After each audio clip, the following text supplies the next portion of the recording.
Over the course of my 20-year career, I've been part of positive and also negative cultures. And because of this, I've been able to identify why so many cultural initiatives just fail to work. So in today's video, I'm going to provide you with the 8 most prevalent mistakes that I see leaders and organizations make in an attempt to create a positive culture and provide you with solutions to those mistakes so that you don't do the same. If you're new here, my name is Michael and I'm a higher education leader that is based in Los Angeles, California, and I hold my doctorate in organizational leadership.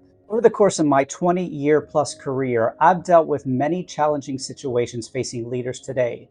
So it's my goal on this channel to provide you with solutions to those challenges through actionable and practical advice. So mistake number 1 that I see organizations and leaders making is having an organization where there is lack of trust. And there's definitely some ways that you could overcome lack of trust. Number 1 being having building workshops for individuals to work together and collaborate and actually build that trust amongst each other rather than working in silos and individually. A second way to overcome lack of trust is to have leadership roundtable discussions. And here, leaders enable employees to come and speak with them and share their voice and share their concerns about issues that are going on with the organization. And then a third way to overcome lack of trust is through conflict resolution training. And this is a great way for managers to have training in order that they could step in when trust issues do arise so that they don't escalate into something a lot larger and become a problem throughout the entire organization. Mistake number 2 is a constant culture of competition with everybody. Now, it's great to have a competitive spirit and to really push forward your goals and objectives. When that competitive culture becomes so intense that it doesn't allow people to meet their goals and objectives, then you have a problem. So my first way to get around this idea of having a competitive culture is to have team-oriented projects. Often organizations work in silos, and often organizations have individuals working on their own goals and objectives. However, if you can work across divisions, across departments, and cross-collaborate in projects that are going on, there will be a good level of competition within your organization, but not so much that it fails to meet the goals and objectives of the organization. A second idea is to make sure you have shared goals and objectives when it comes to your organization as a whole. You don't want to have mismatch between one department or the other, or if you're at a higher education university, one school versus another. You want to make sure that the goals that you have are in alignment across the entire organization. And a third way to get around this constant layer of competition within your organization is to have recognition for team-oriented events.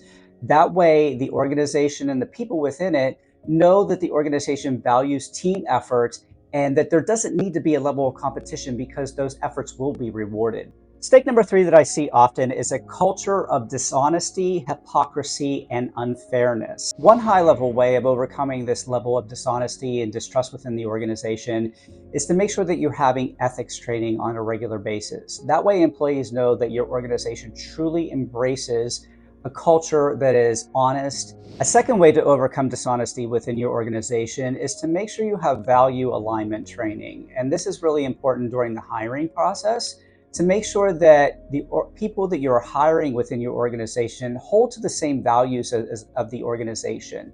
And that will ensure that when an employee comes new into an organization, that they know what your organization's value, and that dishonesty is certainly not one of those. Then finally, a third way to overcome a dishonest culture is to make sure that you're including everybody in the decision-making process that's going on within the organization. Now, if you're a leader, you want to make sure you include even those lower-level staff employees that have just entered the organization. That way they know they have a voice, and that way they know they're being heard. Mistake number 4 that I often see is a lack of accountability by all parties within the organization. One way to ensure that you have accountability within your organization is to have clearly defined roles and responsibilities. And this really all starts with the job description and the onboarding process.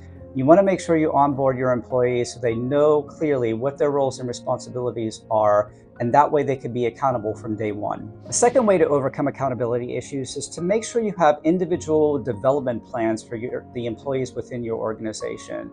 That way they truly feel invested, and that way they know they have a clear path to grow within your organization, and that will allow them to be more accountable to what they're doing. And then finally, a third way to overcome accountability issues is to have accountability partnerships where you have mentors and you have guides of individuals that have been within your organization for a long time, and they could show forth the example of what it looks like to be accountable to their roles, and they could be a mentor and guide for new employees within the organization. If you're enjoying this video, I would love it if you would subscribe, and also be sure to check out the link in the description of my video where I provide you with a free PDF resource to help you navigate generational differences in the workplace. Mistake number 5 that I often see organizations making is resistance to change. One surefire way to overcome resistance for change is to have a change communication plan.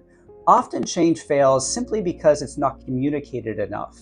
And you want to make sure that when a change is being initiated, all the way through its carry out and even afterwards, that the communication is set up so that people understand what's going on and so that they don't feel blindsided by the change that's happening within the organization. The second way to overcome resistance to change is to have change readiness workshops. And those workshops are going to be designed to show what the change is going to be, how it is going to affect your employees moving forward, and to answer any questions that employees may have as they might fear the change that's going on within the organization. And then a final way to overcome resistance to change is to have regular feedback sessions. You want to make sure that you're involving all the employees within your organization that are going to be affected by the change, and to make sure you're getting their feedback of how they're feeling about this situation, and to get their insights into the change that is going on to ensure that it makes sense across the entire organization. Mistake number 6 that I often see is a pessimistic or negative beliefs or attitudes within the culture of the organization. Now, a first way to overcome this is to have positive reinforcement programs. We don't want to reward negativity that's going on with the organization. We certainly don't want to be promoting people that have a negative attitude towards the organization. So one way to get around that, or one way to avoid that, really is to make sure you're really embracing positivity and really rewarding those behaviors that are positive and driving the organization forward. A second way to avoid this is to have leadership development programs. You want to make sure you're instilling within your leaders a sense of positivity for the organization and a sense of embracing all the values that the organization has. And by having leadership development programs, you can ingrain within your leaders that positive attitude so that it flows down to all the employees within your organization. And a final way to avoid a negative mindset is to simply have regular check-ins. Make sure that you're checking in with your employees to know their pain points and to know their struggles, and to make sure that you're framing everything in the organization with a positive mindset and moving forward to advance the organization as a whole. Mistake number 7 that I often see is conflict avoidance or a very defensive attitude within the employees of the organization. One sure way to get around conflict avoidance is to have an open door policy as a leader. You want to make sure that your employees know that they could come to you without fear of retaliation, that they are able to express their concerns and their voice and have their opinion heard on matters going on within the organization. A second way to overcome hostile attitudes within your workplace is to have cultural sensitivity training.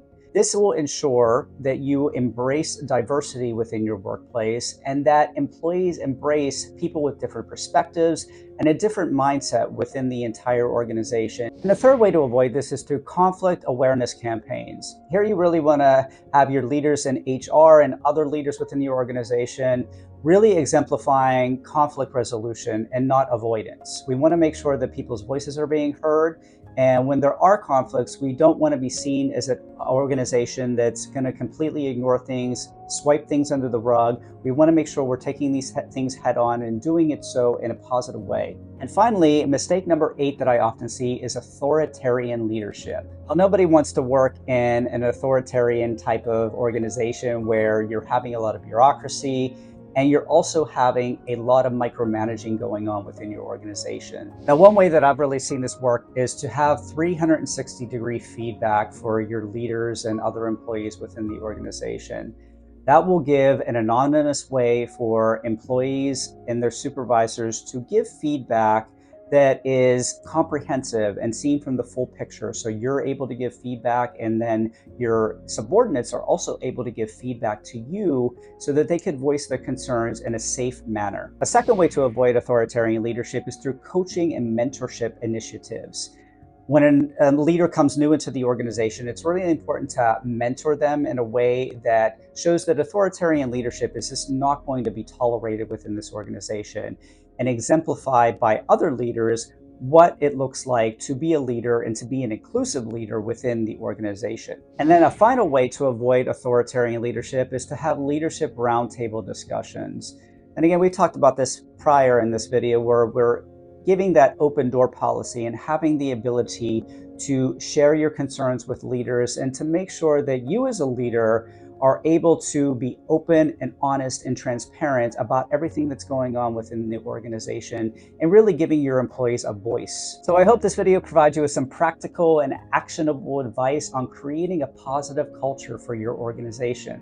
The overarching themes in this video has been accountability. So be sure and check out my other video here, where I provide you with my Connect framework to ensure that everybody from line staff to leadership are being held accountable to their roles.